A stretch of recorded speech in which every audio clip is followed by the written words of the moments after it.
আসসালামু আলাইকুম রহমতুল্লাহি ওবরাকাতুহু। আপনারা সবাই কেমন আছেন? আমি আছি Yunus veterinary Gobindaganj Gaibandha live video থেকে। আমি আপনাদের মাঝে ইউটিউবে নতুন।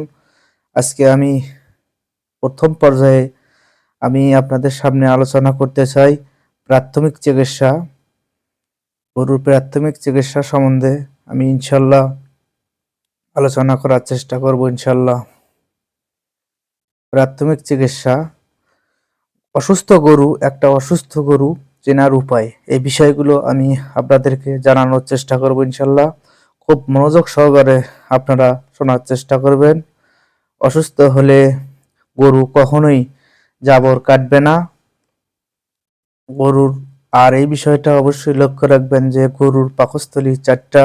অসুস্থ গরুর নাকের সামনের অংশ শুকনা থাকবে। একটি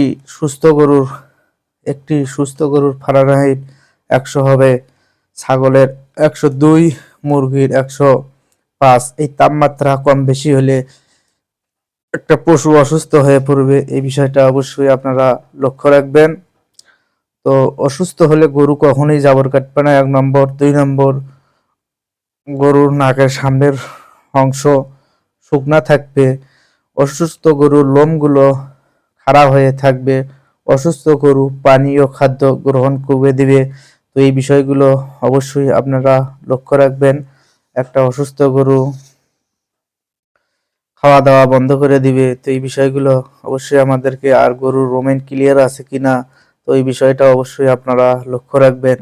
আমি প্রথমে প্রাথমিক চিকিৎসা সম্বন্ধে আলোচনা এখানে শুরু করতেছি। তো অসুস্থ গরুর প্রস্রাব পায়খানা অস্বাভাবিক, একটা অসুস্থ গরুর প্রস্রাব পায়খানা অস্বাভাবিক হবে, আর তার চলার গতি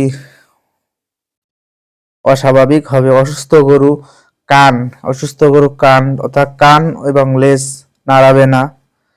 আর এই বিষয়গুলো অবশ্যই আপনারা লক্ষ্য রাখবেন। আর আমি আপনাদেরকে বলবো পশুর শরীরের ইনজেকশনের মাধ্যম 3টি, এই বিষয়টা অবশ্যই লক্ষ্য রাখবেন। ইনজেকশনের মাধ্যম হচ্ছে 3টি, এসসি, আইএম, আইভি। এই বিষয়গুলো অবশ্যই আপনারা লক্ষ্য রাখবেন।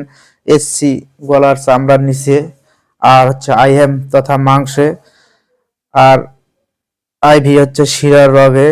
আর মুখে খাওয়ানোর মাধ্যমে কিছু রয়েছে প্লাস ট্যাবলেট, যেমন পাউডার, কিছু ক্যালসিয়াম পাউডার রয়েছে, সিরাপ রয়েছে, জেল যেমন মাল্টিভিটামিন জেল, এগুলো রয়েছে। আর আপনারা পশুর শরীরে স্প্রে করতে পারেন ব্যথানাশক,